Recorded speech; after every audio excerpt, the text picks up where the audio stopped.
So, first question is, yes or no, will you oppose further expansion of the Gray Street shelter? No. No. Let me make sure I understood what you asked. Ask it again. Will you oppose further expansion of the Gray Street shelter? Oh, Will oppose it, yes. yeah, change mine to yes. Change mine to yes, sorry. Yes. Yes. Yes. Yes or no? Yes. No.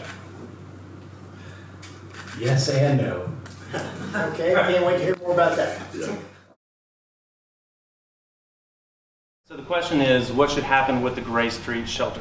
The reason that I oppose any future funding to that place is, one, it's a terrible location. I think everyone agrees that it is not a good location. That was just something that the city tried to do, and I commend the city for trying to have some sort of a shelter, and it's only overnight, so we do not have a 24-hour shelter, but I would not put one more penny into that. I think what the council is currently working on is finding a different location, and that's the big ask right now, for the community.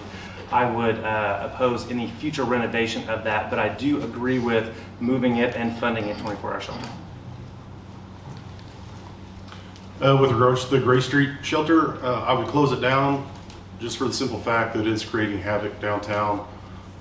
It is, man, it's creating so much havoc for the business owners and managers and patrons that want to go downtown, so I would close it. I also am opposed to putting any more money into the Gray Street shelter. I have an entirely different vision for that property. What I see for that Gray Street location is to, we have to check the asbestos out, of course, but to sell that building to someone that can develop some really trendy apartments and stuff for the young professionals in our town. We want to be able to retain them. That would be an ideal location. How can we, want to pour money into a location that just really needs to be torn down and something better put in that spot? That's a good spot.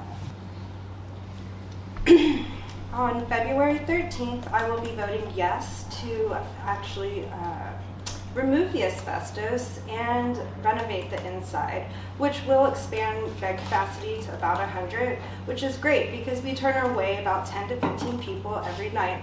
And there are some people who don't even try to stay in our shelter because they know it's at capacity every evening. Also, I will say that in the future, when we're able to transition the emergency shelter over into a 24/7 permanent shelter, we envision a group like Engage Learning that does STEM education and enrichment for children who are at risk, a place to actually have that opportunity to store their equipment, which they currently do in garages all throughout Norman. And I plan to see more art come to that building.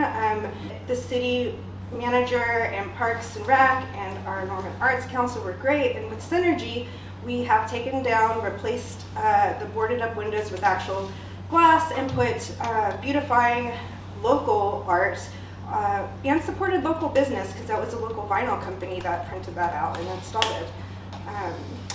Thank you. I wouldn't support any additional renovations to the Gray Street shelter. The facility was never meant to be a 24-hour shelter in the first place, and we should go ahead and go forward and choose a facility that we can build in a suitable location that's more compatible with one of our main business districts, as well as have the services that will be beneficial to the people that come into the facilities. I've mentioned before wraparound services for people like having ID offices where they can get access to state ID cards, birth certificates, social security cards, which are documents that become obstacles to mainstream services for food vouchers, housing, medical care. So things like that are things that are within our control.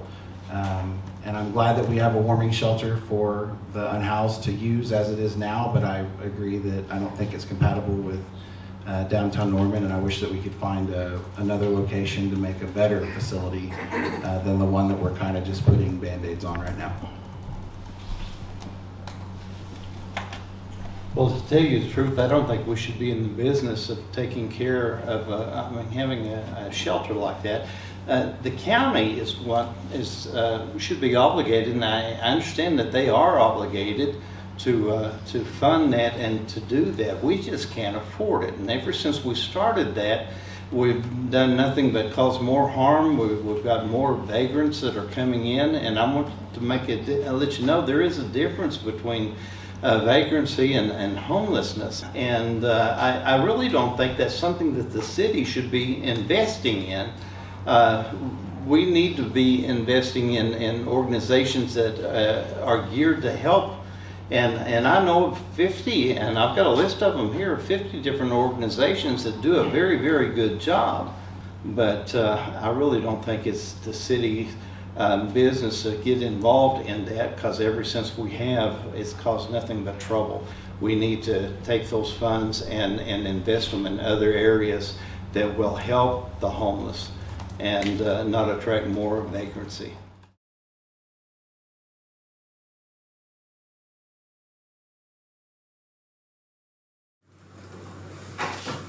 We should take it and modernize it to where it fits best for the people that need it the most.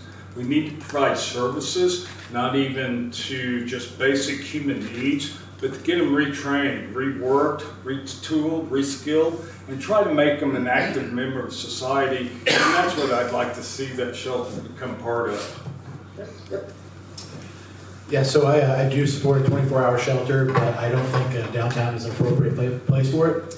The reason I said yes and no is because currently that building is full of asbestos, and so the city has to spend money on asbestos to remove it. Currently, we're spending $15,000 a month on a fire watch because that building does not have a sprinkler system. So adding a sprinkler system is a value add to the building and a financially responsible thing to do, because spending $15,000 a month open-ended is not. The reason why I would be against it is because I think that real estate is soon to be beachfront property as James Garner Avenue gets redone, as Main Street gets a conversion to 2A, as the Regional Transit Authority comes online and the commuter rail becomes active. I don't think that property is, I don't think a homeless shelter in that property is the highest and best use at that point. So that's really the part I'm wrestling with. I'm really looking forward to a staff presentation that we're going to have at our next council meeting that will really talk about what the cost benefit analysis is of that program. But really right now, I just don't feel like I have enough detail to make a decision. So I think a lot of people would be surprised when I say that I would oppose that, knowing my background. I've worked in behavioral health for a number of years, and I'm an expert in this area across the state, or so to speak. People have called me that, and I've certainly worked in this area quite a bit. We haven't done this right.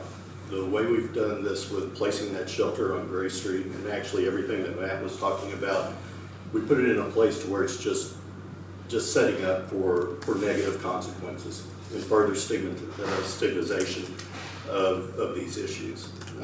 It is placed in a building that doesn't have the safety features that we need. It does not have wraparound services, and we aren't going to be able to expand those.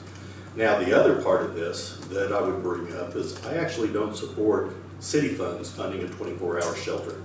And the reason is because I think there are other funds that need to come into this. I think that nonprofits can do this. I work a lot with the Homeless Alliance up in Oklahoma City.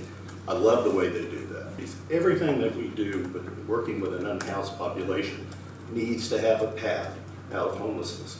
There are many different things that we can bring in and work to help do job training, help link people into services. And frankly, if we do that, we can build a workforce in this community and help people integrate and be part of the work. Thank you.